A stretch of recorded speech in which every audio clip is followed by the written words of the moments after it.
Na época desse fato, em 2014, eu tinha apenas 13 anos. E diferente de outros garotos que gostavam de jogar bola, ir a festas ou passar o dia atrás de garotas, o meu hobby era outro. Eu amava viajar com o meu pai, pois ele trabalhava para uma grande empresa transportando carga por todos os cantos do Brasil. O meu avô era caminhoneiro aposentado e ele me contava histórias de visagens nas estradas, como de mula sem cabeça correndo e acompanhando o caminhão, de lobisomem que subia no caminhão para roubar a carga quando o alimento era transportado, e até mesmo mulheres lindas à porta de cemitérios pedindo carona. Ele não parava o caminhão, pois poderia até mesmo ser assalto, mas do nada ele sentia um frio de gelar a espinha, e quando olhava para o retrovisor, ele via aquela mulher no banco de trás. Mas de repente ela logo sumia, assim como apareceu. E o ponto que ela desaparecia era sempre onde havia uma cruz na estrada. Já o meu pai, ele nunca viu nada disso. E segundo ele, os monstros eram as próprias pessoas, e não seres de outro mundo que sequer existem. Eu gostava das histórias, mas não levava a sério, pois amava estar viajando com meu pai. A estrada é um lugar estranho durante o dia, parece inofensiva, quilômetros de asfalto cortando paisagens conhecidas, o rádio ligado e a vida seguindo em frente. Mas quando a noite cai, tudo muda. O silêncio se torna denso, as sombras parecem mais longas e a sensação de que você não está sozinho se instala. Quem passa muito tempo nas estradas sabe que algumas histórias nunca deveriam ser contadas e alguns encontros nunca deveriam acontecer. E por isso tomem cuidado. Nem tudo que aparece no retrovisor é só um reflexo. Boa noite, Fael. Eu gostaria de compartilhar o meu relato com você. Eu cresci ouvindo as histórias de caminhoneiros contadas pelo meu pai, o Walter, que passa a maior parte da vida na estrada há mais de 20 anos. Quando eu era criança, acordava de madrugada e espiava pela fresta da cortina, vendo-o sair de casa segurando a xícara de café amargo. E demorou muitos anos até que eu, Gustavo, tivesse a chance de acompanhar o meu pai em uma de suas viagens. Mal imaginava que nessa primeira vez algo aconteceria e transformaria completamente a forma como eu via as rodovias brasileiras. A oportunidade apareceu no fim do ano, assim que as aulas terminaram. O meu pai me convidou para ir de São Paulo até Petrolina, em Pernambuco. A ideia era levar uma carga de ovos e depois voltar com frutas típicas da região. Eu estava animado, sonhando em finalmente vivenciar o dia a dia na boleia e ver as paisagens passarem e parar na lanchonete de beira de estrada para comer pão de queijo. Nos primeiros dias, tudo corria numa boa. A BR-116 estava movimentada e fazíamos paradas tranquilas, e eu aproveitava a cada instante do lado do meu pai. Observava ele conversando no rádio com outros motoristas sobre o preço dos combustíveis e os famosos pontos críticos, trechos onde os roubos e acidentes são frequentes. Ele sempre demonstrava confiança, as mãos firmes no volante e o olhar atento ao retrovisor. Na terceira noite, já perto de Minas Gerais, pegamos um trecho muito deserto. O movimento diminuiu bastante e o cansaço me venceu. O meu pai insistiu para que eu tirasse uma soneca no banco do lado. Eu acabei dormindo, mas acordei de repente, sem entender o porquê. Eu fiquei quieto, tentando me concentrar, até perceber um ar estranho, um pouco pesado. Me pareceu que o caminhão estava rodando mais devagar, mesmo com o motor ainda forte. Olhei para o meu pai. Ele continuava concentrado na estrada vazia, mas percebi as suas mãos apertando o volante com mais força do que o normal, como se estivesse nervoso. Foi então que notei que algo no espelho lateral, uma forma rápida e indefinida, como se alguém estivesse pendurado na carroceria por um segundo. Achei que fosse só um reflexo. Tentei me convencer de que era coisa da minha cabeça. E mesmo meio atordoado pelo sono, um calafrio tomou conta de mim. Pai, você reparou nisso? Eu perguntei. Meio inseguro, ele continuou encarando a pista, soltou um suspiro e respondeu. Eu vi sim, mas fica calmo, filho. Pode ser reflexo ou alguma sombra. Logo decidimos parar em um posto. Eu notei que a sua voz tremeu levemente, o que não era comum. E quase uma hora se passou até vermos a placa de um posto de combustível. O lugar era simples, 2 bombas, uma conveniência modesta e um grande pátio de terra batida, com alguns caminhões estacionados. Um cachorro magro de pelo escuro e muito grande, ele rondava perto da área de lavagem. E assim que paramos, um rapaz chamado Rony, ele não parecia ter nem 18 anos, e ele veio falar com a gente. Ele cumprimentou o meu pai, mas ficou olhando fixo, como se percebesse algo de errado de cara. E antes de descermos, o cachorro começou a latir do nada, no jeito desesperado. No início, eu achei que fosse só mania de cachorro de posto, mas Rony empalideceu e disse: é melhor vocês não ficarem muito tempo por aqui. Ele dizia isso, lançando um olhar preocupado para a carroceria. O meu pai perguntou: o que houve, meu amigo? Perguntou, tentando manter a calma. O rapaz engoliu em seco e disse: Só sigam em frente, senhor. Se vocês pararem, pode ficar pior. Ele parecia genuinamente assustado. O cachorro nessa hora já corria para o outro lado, com o rabo abaixado. Eu senti um arrepio e agarrei o encosto do banco. Eu notei que o meu pai encarou o painel de combustível antes de tomar a decisão. Ele fechou a cara, conferiu se tinha diesel o suficiente para chegar até a próxima cidade e ligou o motor novamente. A gente ainda tem combustível para rodar mais um bom trecho, filho. Não vou arriscar ficar por aqui. E depois de ouvir isso, um calafrio me subiu a espinha. O resto da noite passou em silêncio. Eu tentava cochilar, mas cada barulho do caminhão me fazia pular. Eu não conseguia me livrar da sensação de que algo estava ali acompanhando a gente. E em certo momento, eu espiei novamente pelo retrovisor, mas tudo que vi foi a escuridão total. Talvez fosse ainda pior não ver nada. Eu percebi o meu pai respirando pesado e limpando o suor da testa de vez em quando, algo que me deixou ainda mais apreensivo. Chegamos a um galpão nos arredores de Petrolina, e nas primeiras horas da manhã, o sol começava a surgir, iluminando o pátio de descarregamento. E assim que descemos, o meu pai foi direto para a traseira do caminhão. Eu fui atrás com o coração apertado, torcendo para tudo ter sido só coisa da minha cabeça. Mas demos de cara com marcas escuras na lateral, como se fosse fuligem ou cinzas.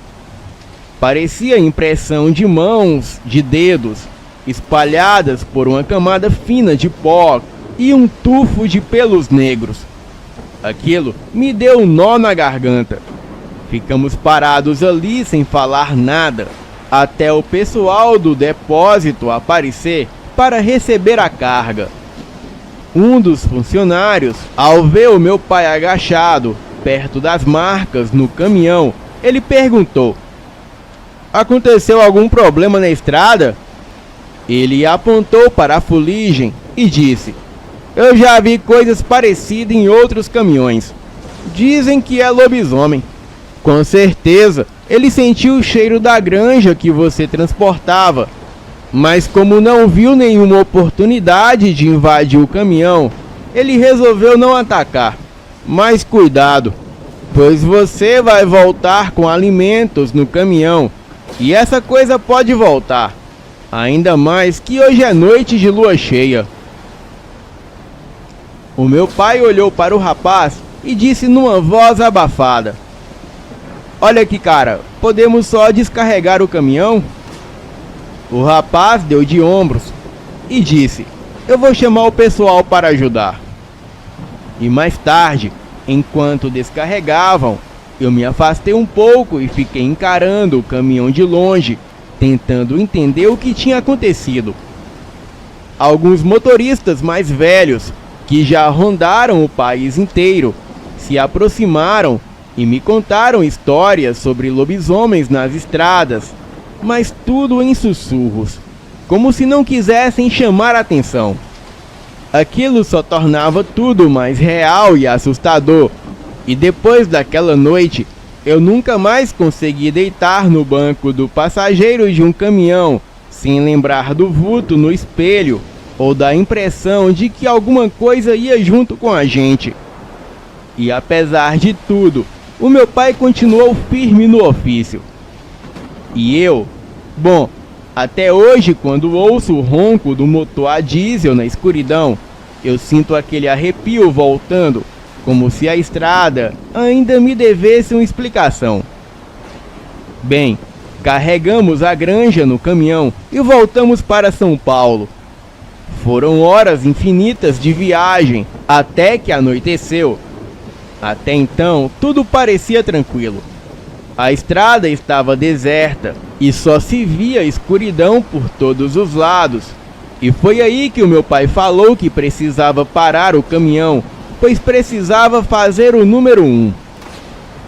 Eu decidi esperar ele ali mesmo na cabine, mas antes que ele saísse, eu falei: pai, pega a arma que está no porta-luvas. Ele disse que não seria preciso, mas eu insisti, e então ele pegou o revólver, colocou na cintura e desceu do caminhão. 5 minutos haviam se passado e nada do meu pai aparecer. Eu fiquei preocupado e muito apavorado, pensei no pior, e então, em uma atitude desesperada, eu buzinei para chamar a sua atenção, e nesse exato momento que eu buzinei, eu ouvi tiros. Foram 3 disparos e um uivo que ecoou pela floresta. Eu fiquei com muito medo e tranquei a porta, e em seguida meu pai aparece com uma cara de horror. Eu abri a porta e ele acelerou o caminhão e não disse uma palavra. O meu pai estava ferido, havia um corte profundo em seu braço, como se um animal o tivesse atacado com longas garras.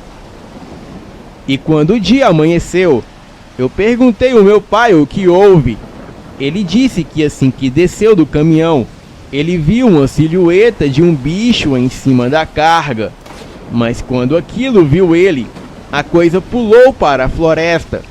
E como ele estava armado, ele resolveu seguir aquilo. Então, em um certo ponto da mata, onde só havia escuridão devido às árvores que bloqueavam a luz da lua, ele decidiu voltar.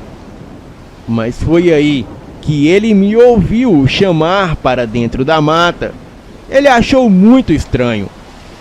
Então me chamou de volta, mas a voz só se aprofundava mata adentro, e ele foi seguindo a minha voz cada vez mais rápido, até que ele parou de escutar a minha voz e só ouvia o mato se mexer ao seu redor, mas não via nada. Então algo saiu do mato em uma velocidade impressionante e desferiu-lhe um golpe no braço, e só depois ele percebeu que era um corte profundo feito por garras afiadas como navalha. Ele não podia correr e nem gritar, pois sabia que a coisa estava à espreita para atacar novamente. Então ele ficou apontando a arma sem sucesso para o que quer que fosse aquilo. Ele não conseguia ver nada, até que de repente ele ouviu a buzina do caminhão e aquela coisa urrou devido ao som da buzina. Então meu pai atirou 3 vezes na direção do barulho e teve certeza que acertou aquela criatura. E pelo barulho da buzina, ele soube onde estava a estrada e seguiu na direção certa até chegar no caminhão. E graças a mim, por ter buzinado, ele saiu vivo daquela armadilha. Bem, eu adoraria dizer que essa foi uma história com um final feliz, onde poderia ser contada na roda de fogueira, onde sempre íamos para a roça. Mas não foi bem assim. O meu pai não quis tratar o ferimento, e aquilo parece que o transformou. Ele passou a ter comportamentos estranhos, como comer carne crua, se irritava com facilidade. Ele largou o emprego e foi morar em nosso sítio no interior. Eu sinto dizer que quando a minha mãe e eu fomos para o sítio, pois havia semanas que não tínhamos notícias do meu pai, assim que chegamos, encontramos uma verdadeira cena de terror. Os animais estavam todos mortos, as galinhas, porcos, cabras e até mesmo os cães do meu pai, todos estavam destroçados. O caseiro veio ao nosso encontro e ficamos incrédulos com as suas palavras. Ele disse que o meu pai havia feito todo aquele estrago, que ele havia ficado muito furioso e se transformado em uma criatura humanoide, um lobisomem. Primeiramente, ele correu para a floresta e quando retornou já estava transformado naquela coisa e começou a atacar os animais. Primeiro, ele abateu os cães e depois devorou as criações. A minha mãe pareceu não acreditar muito na história. Então ela disse que ficaria ali aquela noite para encontrar o meu pai. Foi aí que percebemos que o caseiro estava ferido. Ele disse que confrontou o lobisomem com um facão, mas o bicho lhe desferiu vários golpes, como mordidas e arranhões. O sol já estava se pondo, e o caseiro disse com uma voz assustadora e um sorriso macabro: "É melhor vocês caírem fora daqui, ou nunca mais voltarão para casa." Puxei minha mãe pelo braço e fomos embora daquele lugar o mais rápido possível. Esse fato ocorreu em 2014 e já fazem quase 11 anos desde então. E nunca mais vimos o caseiro e muito menos o meu pai. Acredito que ele se transformou em um lobisomem devido ao arranhão da fera, mas pelos meus conhecimentos isso não é possível. E se alguém que estiver assistindo esse relato souber se a mordida ou arranhão de um lupino pode transformar a pessoa em lobisomem, igual no filme Bad Moon, por favor, me diga aqui nos comentários. Boa noite.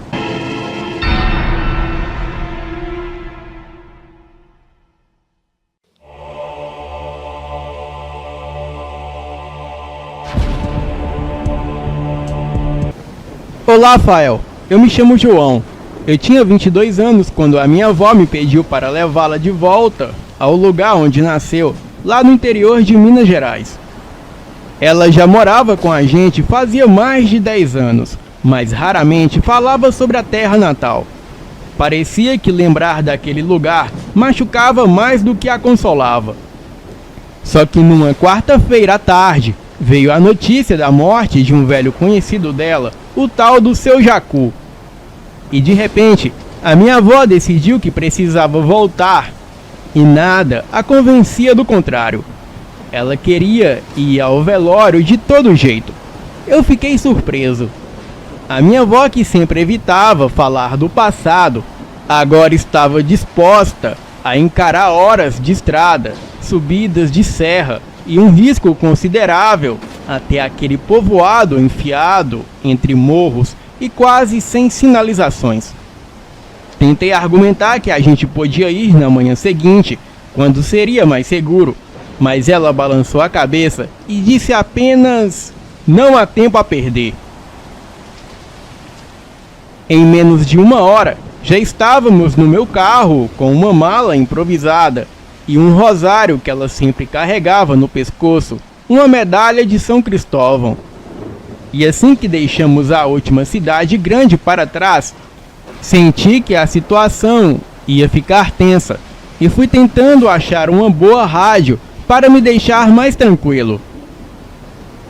Eu já tinha ouvido histórias sobre ladrões que atacavam carros parados nessas estradas cheias de curva, principalmente no fim da tarde. Não era um trajeto turístico, só quem morava ou tinha família por aquelas bandas é que passava por ali.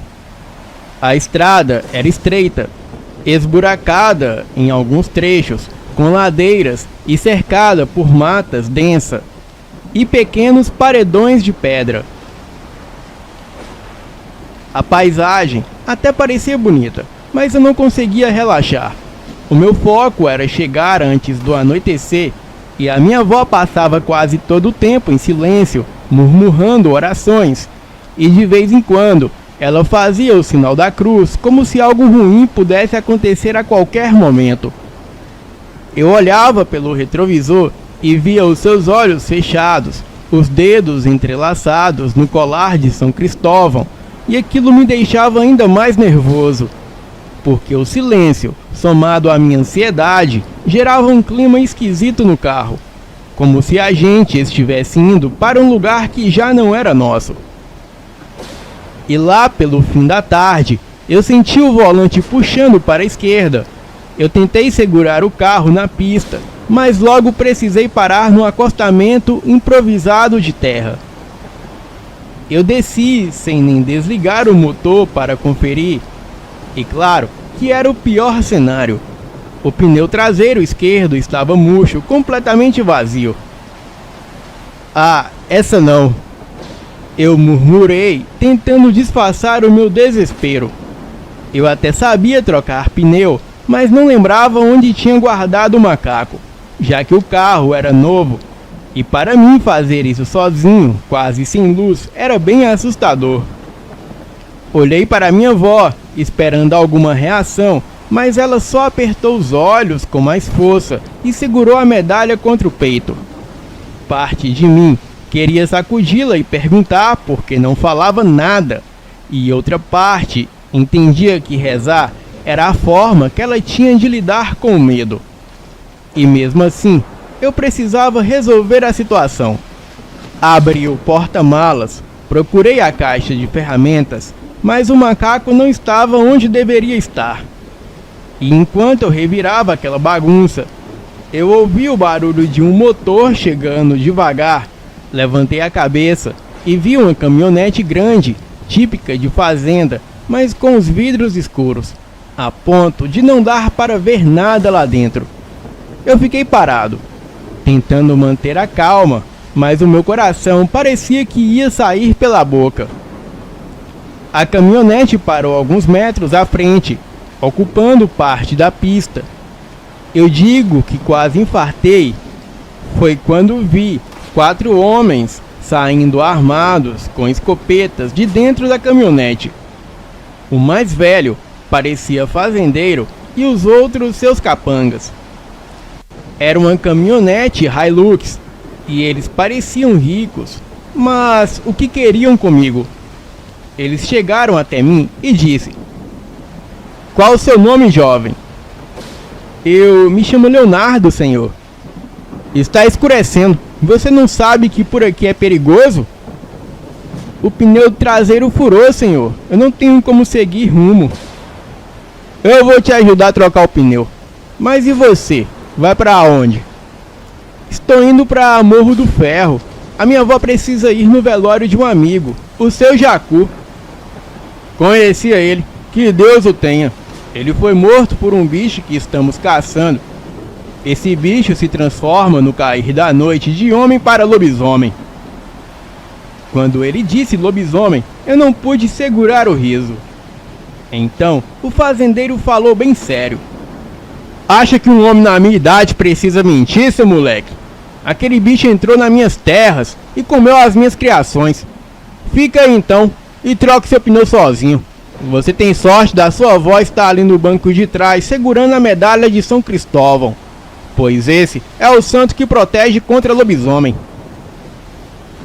Em seguida, ele entrou com seus homens na caminhonete e foram embora. Eu me arrependi de não ter levado a sério o homem, mas eu juro que achei que era uma piada da parte dele, pois eu sou da cidade grande e não acreditava nessas coisas de lobisomens. O desespero voltou. Já estava escurecendo e tive a sensação de que me observavam. A minha avó lá dentro abaixou ainda mais o rosto e voltou a rezar baixinho. Eu pensei em todas as histórias de assaltos que já tinha escutado, gente sequestrada, pessoas encontradas sem vidas em matagais na beira da estrada. Eu cogitei em seguir o resto do caminho andando, mas e minha avó? Ela nunca conseguiria andar tanto. Eu voltei para o carro e me sentei no banco do motorista com a porta ainda aberta, sem saber o que fazer. Não tinha sinal de celular, nenhuma casinha por perto.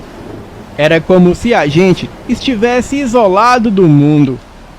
A minha avó abriu os olhos, me olhou com doçura e murmurou algo que soou como uma prece a São Cristóvão. Tentei ficar tranquilo, pensando se valia a pena rodar com o pneu no aro até a próxima cidade, mas isso também parecia arriscado. Foi então que apareceu um senhor ao longe. Era um homem alto de uns 40 e poucos anos, usando um chapéu de aba larga. Ele acenou com um jeito calmo e perguntou: "Tudo bem por aqui? Precisa de ajuda?" Não consegui disfarçar o alívio, mas ainda estava receoso de confiar em alguém desconhecido naquela hora. Mesmo assim, ele tinha um semblante tranquilo, e sem esperar a resposta, ele já abriu o porta-mala do meu carro e conseguiu encontrar o macaco, pois ficava abaixo do estepe, onde eu não havia procurado. Então ele pegou o macaco hidráulico e algumas ferramentas e foi trocar o pneu. A minha avó ficou olhando o rosto dele com atenção, parecendo tentar lembrar de onde o conhecia, e de repente ele também fixou o olhar nela. "Vó Maria, a senhora não se lembra de mim? Sou o Mauro, filho do seu Alvin, que trabalhava junto com o seu finado marido." Aquilo explicava a reação dele, mas não deixou de ser estranho. Era muita coincidência de encontrar justamente alguém que conhecia a minha avó há tantos anos. Mauro então disse: "O seu marido era um homem ruim. O pai dele me expulsou de suas terras quando soube que eu virava bicho." O meu sangue gelou e ele contava essas coisas enquanto trocava o pneu do carro. "Eu nunca fiz mal a ele e nem à família dele. Foram os meus irmãos mais velhos. Eles sim, eram ruins. Eram uma raça de cães do inferno. Foram eles que sequestraram e mataram as 2 filhas do seu finado marido. E tudo isso por vingança, pelo seu sogro ter expulsado ele de suas terras. Mas o seu marido conseguiu a vingança que queria. Ele e o capataz dele de confiança fizeram uma armadilha para o meu irmão que virava bicho e o mataram na fazenda. Mas eu nunca fiz nada de ruim para vocês não. Eu trabalhei como escravo e fui mandado embora daquelas terras.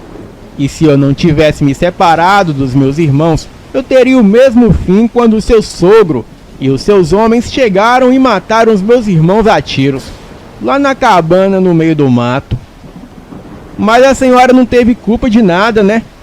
Até se separou do filho do seu sogro quando meu irmão matou as suas 2 filhas. Eu tenho uma outra coisa para te falar. Essa medalha de São Cristóvão só te protege se eu me transformar. Mas assim, do jeito que eu estou, eu posso muito bem quebrar o seu pescoço.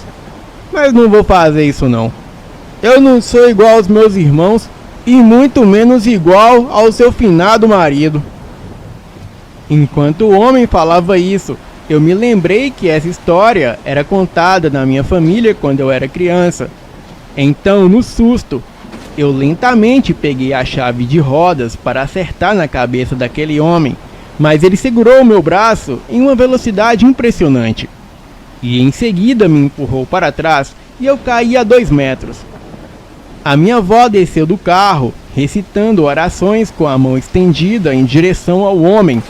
Ele se ajoelhou gritando, parecendo sentir muita dor. Então tentei acertá-lo novamente com a chave de rodas, mas ele se desviou do ataque, me segurou pelo pescoço e foi me levantando. A minha avó pegou o extintor no carro e atirou o jato de espuma na cara dele. Então ele me soltou. E eu logo caí quase sem ar. Ele começou a rir e foi em direção à minha avó e logo disse: "Sua velha, o que sua família ganhou acabando com a minha família?" Nesse meio tempo, eu entrei no carro, pois ele já havia trocado o pneu. Acelerei e o atropelei, o fazendo rolar sobre o carro e caindo lá atrás. Eu estava completamente nervoso, desci do carro e fui ajudar a minha avó a entrar no carro, mas logo comecei a ouvir uns estalos de ossos se quebrando, e quando olhei para trás, aquele homem foi se levantando, mas não como um humano, e sim como um enorme cão. Os seus dentes se alongavam e um focinho crescia em sua boca.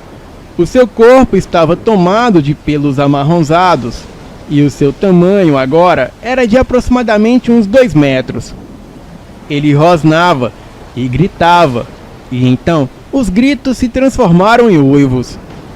Então ouvi o barulho da caminhonete se aproximando e logo vi os faróis. Era aquele fazendeiro e seus homens. Eles chegaram atirando e espantando a criatura para a mata. Então o fazendeiro disse: "Entrem no carro, vamos embora. Não podemos caçá-lo durante a noite, pois ele tem vantagem sobre a escuridão." Dirigi seguindo o fazendeiro até chegarmos em Morro do Ferro.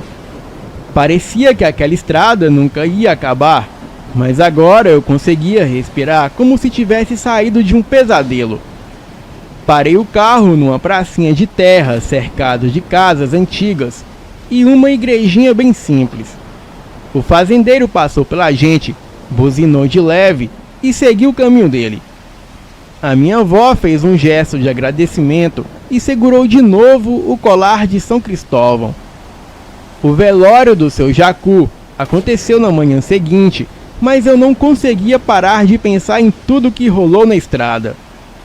E se o fazendeiro e seus irmãos não tivessem aparecido? Eu só sei que depois disso, eu passei a carregar um crucifixo e a imagem de São Cristóvão no carro, sempre com uma oração baixinha antes de pegar qualquer estrada deserta. Acho que aquele lobisomem não queria nos fazer mal. Afinal, a minha avó nem sabia da sua existência. Essa injustiça foi causada pelo meu avô e pelo seu pai. Mas a oração de São Cristóvão deve ter enfurecido aquele homem. Boa noite.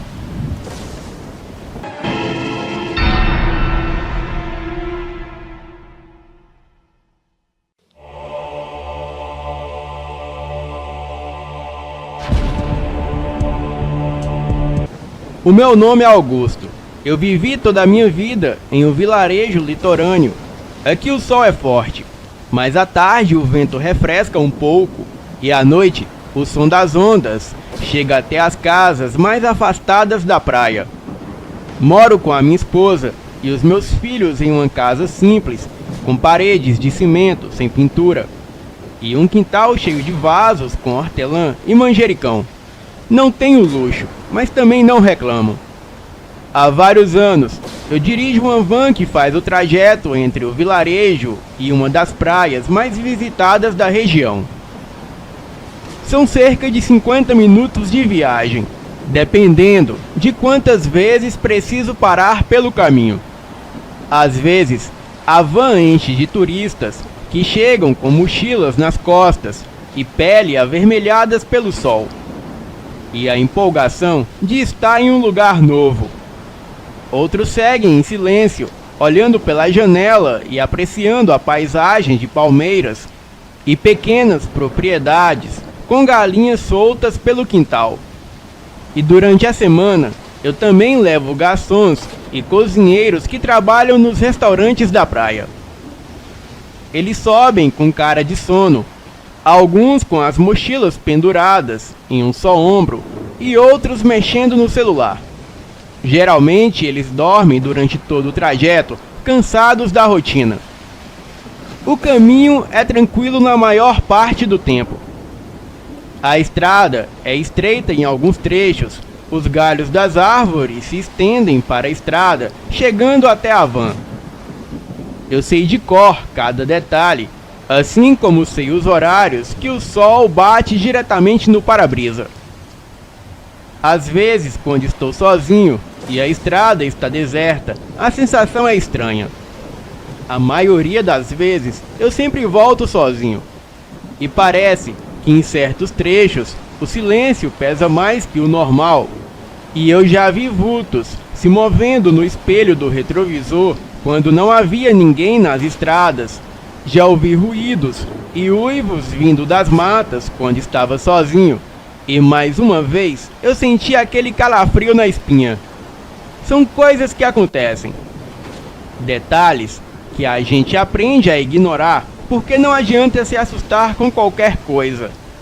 E todavia, eu quero contar sobre uma noite em que realmente me traumatizou até hoje. Naquele dia, 12 de agosto, eu terminei mais tarde que o habitual e um dos donos de um restaurante na praia, um velho conhecido que às vezes me deixava estacionar a van na sombra do seu estabelecimento, me convidou para comer. Eu não podia recusar. Então ele me serviu um peixe bem dourado, com arroz e feijão novinho de caldo grosso. E enquanto comíamos, conversávamos sobre como alguns turistas eram bons clientes e outros tentavam se aproveitar dos preços. Entre histórias e risadas, o tempo passou sem que eu percebesse e quando me dei conta já havia escurecido. Me despedi rapidamente. Então Joaquim, esse velho conhecido, me pediu carona. Ele disse que não podia chegar em casa depois das 8 da noite. Eu falei que sim, que dava carona para ele. Então ele falou: "Vamos agora que eu estou muito atrasado." Eu falei: "Tudo bem, só vou me despedir das pessoas aqui." E isso se passou alguns minutos.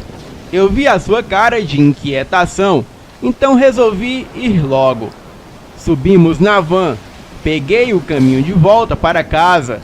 E naquela hora, a estrada estava deserta, iluminada apenas pelos faróis do meu veículo. As luzes mal conseguiam revelar as árvores à beira do caminho. E não havia vento, nem o canto dos grilos, apenas o som distante do mar. Era aproximadamente 8 horas da noite, e quando olhei para o Joaquim, ele estava tremendo. Estava com calafrios e murmurava alguma coisa baixinho. Eu perguntei se ele estava bem. Ele pediu para parar a van, e assim que parei, ele disse que para o meu próprio bem, ele iria na parte de trás da van e a porta ficaria aberta. Mas aconteça o que acontecesse, eu não deveria olhar para trás e nem me assustar. Tentei argumentar, mas ele falou que eu deveria confiar nele, ou algo de ruim aconteceria comigo. Então, sem questionar, eu fiz o que ele pediu. Não tinham se passado nem 10 minutos, desde que o Joaquim foi para a parte de trás da van, e comecei a ouvir estalos e gritos de dor. O meu medo foi tanto que eu não tive coragem de olhar para trás. Então, os gritos foram se transformando em urro, e logo em seguida, um uivo do qual eu nunca escutei em toda a minha vida. Eu estava tremendo e nem conseguia orar de medo. Mas ao mesmo tempo, eu confiava no Joaquim, que se eu seguisse as suas instruções, nada de ruim aconteceria comigo. Então senti um baque seco, não na estrada, mas dentro da van, como se alguém tivesse pulado na parte traseira com todo o peso do corpo. O meu primeiro pensamento foi o Joaquim, mas aquele baque era semelhante ao peso de um cavalo. Atrás da van estava escuro, iluminado apenas pelos reflexos das luzes dianteiras. Eu voltei a atenção para a estrada, acelerei um pouco para sair rápido daquele trecho, mas então eu ouvi passos pesados e rápidos, como se alguém grande estivesse caminhando dentro da van e rosnando ao mesmo tempo. Eu senti os golpes secos contra o chão. O meu corpo ficou tenso e eu não tive coragem de olhar para trás. O meu coração começou a bater mais rápido. Apertei o volante com força, sentindo as minhas mãos suadas. Não queria olhar. Na verdade, eu não queria ver o que quer que estivesse caminhando na parte traseira da van. E quando estava uns 2 km da casa do Joaquim, eu senti que aquilo lá atrás pulou da van. E quando olhei, eu vi um vulto de um animal enorme, como se fosse um javali, só que muito maior, do tamanho de um boi. Aquilo entrou no mato, e eu vi o mato se movendo em uma velocidade incrível, acima da velocidade da van que estava a 50 km por hora. Mais pra frente, eu parei o veículo em uma pequena comunidade, onde apenas algumas casas de madeira interrompiam a escuridão do caminho. Eu desliguei o motor e fiquei sentado ali. Eu estava ofegante, com as mãos suadas, mas estavam frias. Procurei Joaquim, mas nem sinal dele. Eu sabia que ele era aquela coisa. Então subi novamente na van e liguei o motor, mas antes de partir, acendi as luzes da cabine. O caminho seguiu tranquilo por alguns minutos. Os faróis iluminavam a trilha e as árvores à beira da estrada. E dirigir até a minha casa levou menos de 5 minutos. Mas a tensão em meu peito não desapareceu. Assim que atravessei a porta, a minha esposa percebeu que algo estava errado. Ela me olhou de cima a baixo com preocupação, mas eu ainda não conseguia reagir. Deixei as chaves sobre a mesa e me sentei em uma das cadeiras da sala de jantar. Eu contei tudo a ela. O rosto, os olhos enormes e aqueles dentes tortos. Eu dei todos os detalhes. Mas não falei que o seu Joaquim era aquela criatura. A minha esposa ouviu em silêncio com o rosto sério. Era a coisa mais estranha que já havia me acontecido. E quando retornei à praia, 2 dias depois, eu encontrei o seu Joaquim, chamei ele para uma conversa séria e perguntei por que ele me fez passar por aquilo tudo. Se eu soubesse, eu não teria dado carona para ele 2 dias atrás. Então ele disse: "Do que você tá falando, homem? Bebeu mais do que de costume, foi? Eu não fui de carona com você não. O meu turno é até às 22 horas. Eu fui embora de moto." Eu fiquei irritado com tamanha mentira, mas todos ali presentes confirmaram que eu fui embora sozinho e que ninguém foi comigo na van. Achei que todos ali no bar estavam combinado com o seu Joaquim de contar aquela mentira. Então decidi perguntar para alguns turistas, pois eles mal falam português, então eles não são de mentir. Mas eles confirmaram a mesma história, que eu fui embora sozinho, e ainda disseram que eu estava muito tenso. Eu não uso drogas, e nem bebo em excesso, e fico me perguntando que diabos aconteceu naquela noite. Era um lobisomem, ou dei carona a um vampiro que tomou a forma do seu Joaquim, ou talvez um skinwalker. Se alguém já passou por algo semelhante, deixe aqui nos comentários. Boa noite.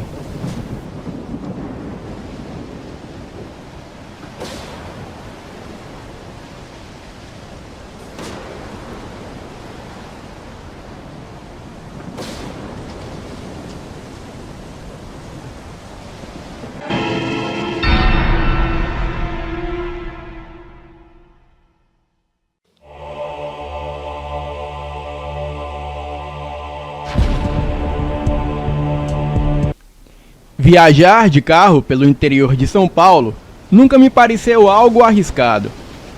Boa noite, Fael. Eu me chamo Thalita. Eu e a minha prima Camila vivíamos pegando a estrada para resolver pendências da faculdade ou visitar parentes.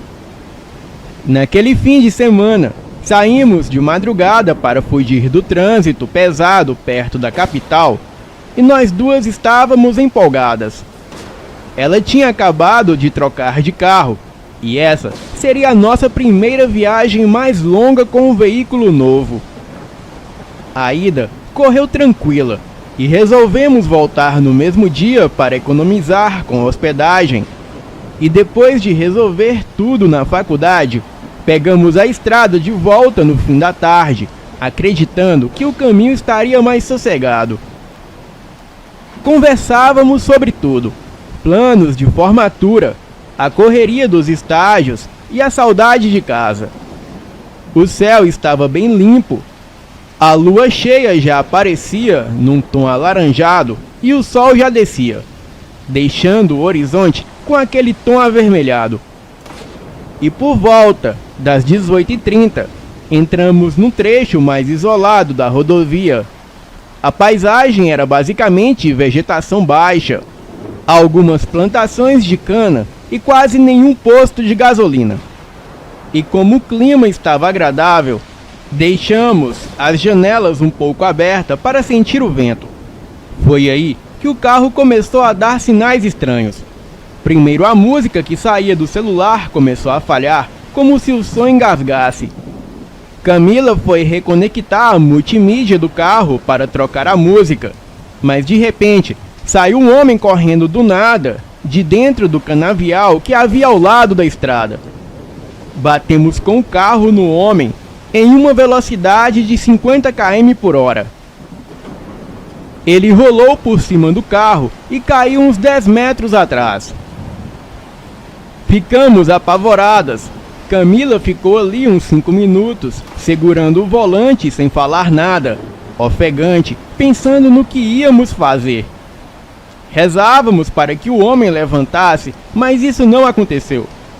Então, fizemos o certo. Metemos o pé no acelerador e demos o fora dali. Brincadeira. Saímos do carro e fomos ver se o homem estava vivo. E para nossa infelicidade, ele estava sem pulso. Então, não tivemos escolha a não ser ligar para a polícia. O celular estava sem sinal, mas para ligar para a polícia não é preciso de sinal.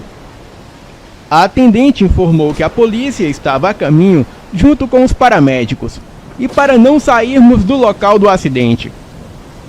Ficamos ali por horas e não passava uma alma viva na estrada. Estava tudo completamente escuro. E por volta das 19h30, finalmente a polícia chegou, e logo após os paramédicos. Então, eu fui mostrar onde estava o corpo do homem e adivinhem, ele havia desaparecido.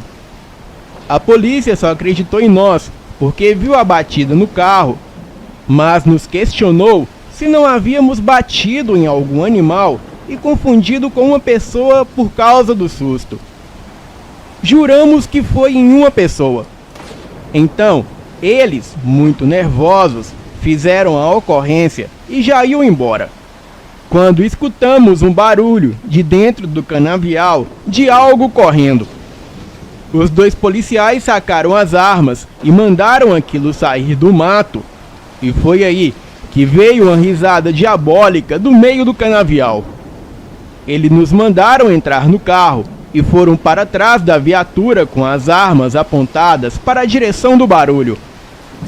E foi quando saiu dali uma criatura humanoide que eu só posso chamar de lobisomem, mas não era um lobisomem comum, e sim aqueles que se transformam por meio de pacto com o diabo, pois ele tinha uns 2 metros, era forte, com um focinho enorme, presas afiadas saíam de sua boca com baba, e também tinha longas garras iguais do bicho preguiça. A sua pelagem era escura, e dele exalava medo, ódio e um forte fedor de podre. Os policiais ficaram paralisados de medo, enquanto aquela coisa saiu do mato e seguiu o caminho pela estrada. Eu fiquei pensando por que eles não atiravam. Em seguida, a criatura deu um urro tão forte que eu gritei de medo. Então, aquilo correu estrada acima em uma velocidade impressionante. Eu diria até mais rápido que o nosso carro. Os policiais pediram que saíssemos dali urgente e que acompanhassem a viatura até a delegacia. E assim fizemos. Os paramédicos também nos seguiram. E quando fomos prestar depoimento, os policiais que presenciaram a coisa sabiam que a criatura era um lobisomem. Eles falaram que policiais sempre têm encontros com lobisomens. Porém, eles não podem relatar isso no boletim de ocorrência. E nos disseram para falar apenas que batemos em uma pessoa, mas o homem levantou e foi embora sem que percebêssemos. E teve outras coisas que os policiais também combinaram de falar entre eles. Eu nunca acreditava em lobisomem, mas nunca esperava que a minha primeira experiência seria com um cane do inferno. A minha amiga nem toca no assunto. Olá, Rafael. Meu nome é Marcelo Guimarães, mas a maioria dos colegas de estrada me chamam de Guima.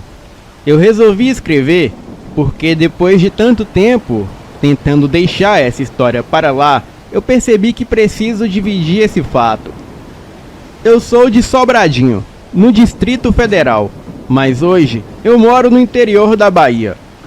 E depois de muitos anos rodando o Brasil como caminhoneiro, eu aprendi tudo com o meu pai, o seu Augusto. Ele também era do volante. Ele diz que aprendeu tudo com o meu avô, que puxava madeira numa época em que as estradas eram ainda mais precárias e o freio era a coragem. E desde moleque, eu acompanhava o meu pai em viagens curtas. Eu aprendi a dirigir no canavial perto da casa de um tio, e quando me dei conta, eu já estava com a carteira profissional na mão, pegando o frete para o outro lado do mapa.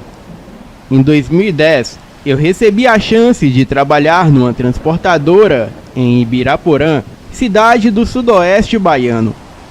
O serviço era levar soja até o porto de Salvador ou trazer algum insumo agrícola de volta para o interior. Não era o trabalho dos sonhos, mas pagava as contas.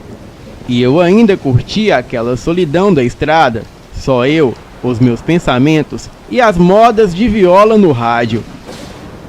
Naquele tempo, eu encarava um trajeto longo pela BR-242, passando pela região da Chapada Diamantina. Era um trecho famoso pelas curvas fechadas, subidas puxadas e, claro, pelas histórias de assombrações. Mas nem todo mundo acredita nisso. Eu mesmo não ligava muito. Mas rodando de madrugada por lugares desabitados, ouvindo chiados esquisitos no rádio, ou vendo uma luz estranha no retrovisor, a mente começa a viajar e às vezes a gente só se pergunta se é a nossa imaginação. E numa das minhas viagens, lá por agosto daquele ano, eu saí de Salvador depois de descarregar a soja e em vez de dormir no pátio de um posto perto da saída da cidade, eu resolvi adiantar a estrada. Tinha um posto que eu gostava muito, que ficava antes da Serra do Araxá, uma parte da BR-242, parecida com a Serra da Mangabeira, mas para chegar lá era preciso rodar uns 120 km. Eu estava bem disposto e pensei que daria conta. Eu saí do posto por volta das 11 da noite com um tanque cheio. A rodovia estava sossegada, quase sem movimento, só um ou outro caminhão me ultrapassando. Eu deixei o modão tocando de leve e fui dirigindo no meu ritmo, atento às curvas e placas.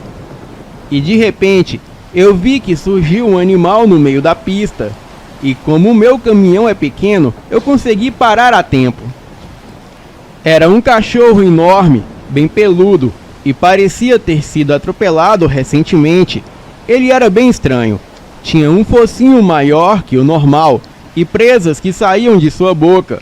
Achei que era por causa da dor. Então a única coisa que eu pude fazer foi arrastá-lo para o acostamento. Mas pensem em um cão pesado.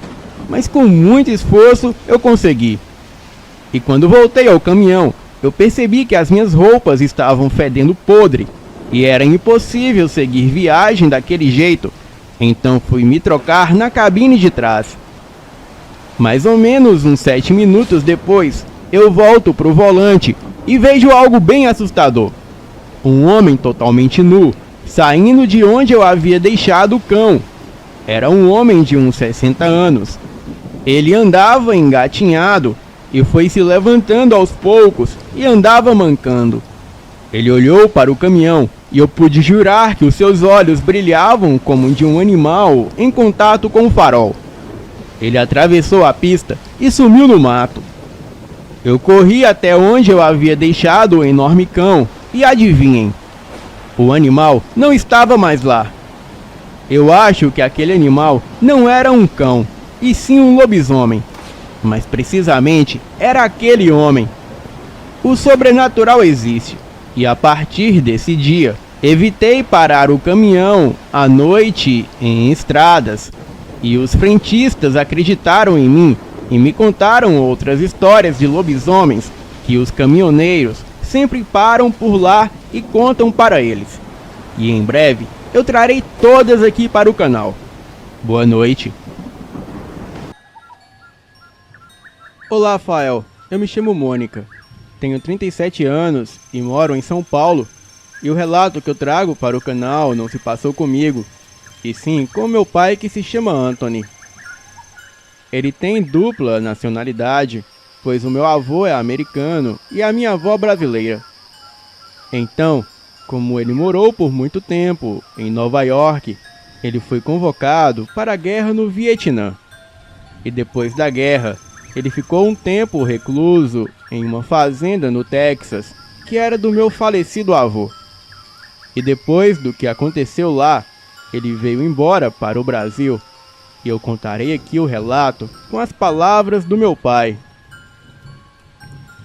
Este é um encontro que eu tive em 1975, alguns meses depois de voltar do Vietnã para casa. Simplificando, eu estava começando a ficar cansado de morar na cidade de Nova York, depois de passar vários anos naquela guerra de merda, e decidi que preferia sair e viver sozinho por um tempo. E isso me levou a viver no deserto absoluto do Texas, longe de onde os fazendeiros e realmente qualquer outra pessoa viviam. Bem, me mudei para a fazenda do meu pai. Nesta época, o meu pai já era falecido e eu fiquei sozinho naquele deserto. Viver na solidão não era um problema para mim. Obviamente, qualquer coisa é melhor do que ser capturado por forças inimigas. Então, tudo que eu tinha durante aquela estadia era um pequeno machado de madeira, uma arma de fogo e algumas caixas de fósforo e munição para caso de emergência. Por um breve momento, tudo pareceu bem. E finalmente, eu consegui organizar os meus pensamentos e fazer alguma tentativa de lidar com tudo o que aconteceu durante a guerra. E então, eu comecei a notar alguém andando ocasionalmente em volta da minha fazenda. O fato é que eu escolhi uma das 3 partes mais isoladas do Texas, já que eu não queria encontrar ninguém. Então, ver alguém andando pelas minhas terras me preocupou um pouco. O problema era que as poucas tentativas que eu fazia para seguir esse alguém, eu sempre acabava me deparando com um bando de coiotes, ou de alguma forma perdendo a pessoa de vista, apesar da área relativamente plana e aberta que eu estava. Um mês depois dessa pessoa rondar as minhas terras durante a noite, Eu comecei a ouvir gritos na madrugada, mas não gritos de terror. Eu não sei explicar como eles eram. Em vez disso, parecia que alguém estava tentando me assustar à distância, ou talvez tentando me intimidar para que eu fosse embora daquela fazenda. Os gritos eram sempre seguidos por uivos de coiote, e eu só ouvia os gritos à noite. E por razões muito óbvias, eu estava começando a pensar em deixar a área e voltar para Nova York. E a pequena família que eu havia deixado lá, pai e irmãos. Mas então, o pior aconteceu, e acho que a decisão foi tomada por mim. Bem, estou falando sobre o meu encontro com o sobrenatural. Até hoje eu não tenho certeza do que foi, mas olhando para trás, com o que eu sei agora, eu tenho alguns palpites. Isso aconteceu na primeira semana de outubro, no que seria a minha última noite no Texas. Bem, já tinha escurecido nesse ponto, e eu esperava outra noite, ouvindo aqueles gritos malditos. A primeira coisa que eu noto agora é que naquela noite em específico, eu não ouvia os uivos e nem os gritos. Bem, não houve gritos, pelo menos nenhum que eu me lembre. A noite foi bastante tranquila, até que aquilo entrou na minha fazenda. Eu mal tinha dormido e não tinha nenhuma vontade de dormir. Então apenas sentei perto da fogueira que fiz na área da fazenda, quando vi algo se aproximando. No começo, eu fiquei aliviado por ser apenas um coiote, e isso não me incomodaria, já que provavelmente ele estava apenas curioso sobre o fogo e o cheiro da carne que eu estava cozinhando. Eu ignorei, presumindo que ele iria apenas se aproximar, isto é, até começar a se aproximar do fogo. E foi quando eu notei a sua pele emaranhada e pelo cinza e escamoso. Ele parecia doente, enfermo. Olhando mais de perto, ele mal parecia um coiote. Aproximou-se do fogo, virou-se para mim e sorriu. Aquela criatura disse algo que eu não entendi bem. Em seguida, ele se levantou nas patas traseiras e caminhou em direção a mim através do fogo, ainda sorrindo para mim. Ele cantava uma canção que parecia algo como se fosse uma canção de ninar. E a expressão em seus olhos mudou de curiosidade para o tipo de intenção malévola que alguém usa apenas quando pretende matar uma pessoa. E eu, em vez de gritar, como presumo que vocês pensaram que eu faria, eu levantei a minha arma e esvaziei um pente completo naquela maldita coisa. E depois de esvaziar o pente da minha arma, eu me virei para pegar o meu machado e me voltei em direção à coisa e ele havia sumido.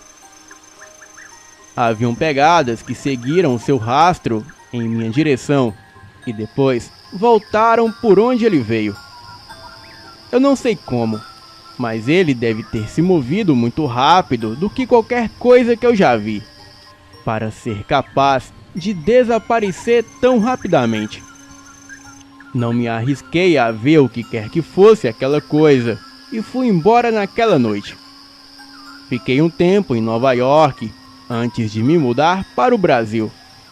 E por todas as coisas que eu vi no Vietnã e que aconteceram comigo, eu não acho que nada se compare ao que eu vi naquela noite no Texas, e acho que eu nunca vou esquecer. Boa noite.